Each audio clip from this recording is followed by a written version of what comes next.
Karnataka high court में अनंत Kumar KG नाम के एक व्यक्ति के द्वारा एक याचिका दायर की गई। ये याचिका जो दायर की गई थी, ये फैमिली कोर्ट के आदेश के विरुद्ध थी। यानी कि फैमिली कोर्ट के आदेश को वो चुनौती दे रहा था। उसने कहा कि फैमिली कोर्ट ने उससे अलग रह रही पत्नी को मासिक भरण पोषण के रूप में 10,000 रुपये देने का निर्देश दिया है और वो हर माह अपनी पत्नी को 10,000 रुपये नहीं दे सकता है, क्योंकि उस दलील में ये कहा गया था कि वो डायबिटिक पेशेंट है और उससे काफ़ी बीमारियां हैं, जिससे वो पिछले 3 वर्षों से अपने नाबालिग बच्चे के पालन पोषण के लिए मासिक भरण पोषण राशि का भुगतान करने में सक्षम नहीं है। याचिका में कहा कि वो डायबिटिक पेशेंट है।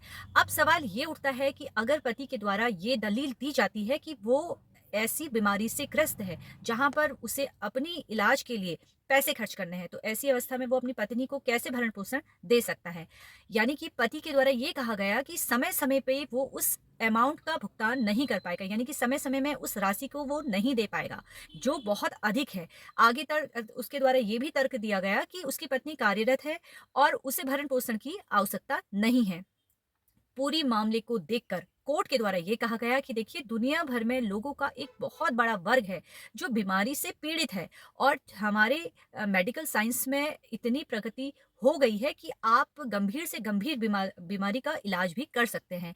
याचिकाकर्ता का मामला ये नहीं है कि आपकी जो गंभीर बीमारी है वो उसका इलाज नहीं हो सकता है, वो आपकी खुद की रिस्पॉन्सिबिलिटी है। अब इस रिस्पॉन्सिबिलिटी को देख के आप अगर ये कहते हैं कि मुझे अपनी पत्नी का भरण पोषण नहीं करना है या बच्चों का भरण पोषण नहीं करना है, तो ऐसे में आपका बचाव नहीं होगा। और पति के द्वारा जो ये तर्क दिया गया था कि मेरी पत्नी कार्यरत है, यानी कि पत्नी के पास सोर्स ऑफ इनकम आ रही है, वो भी वो सिद्ध नहीं कर पाया।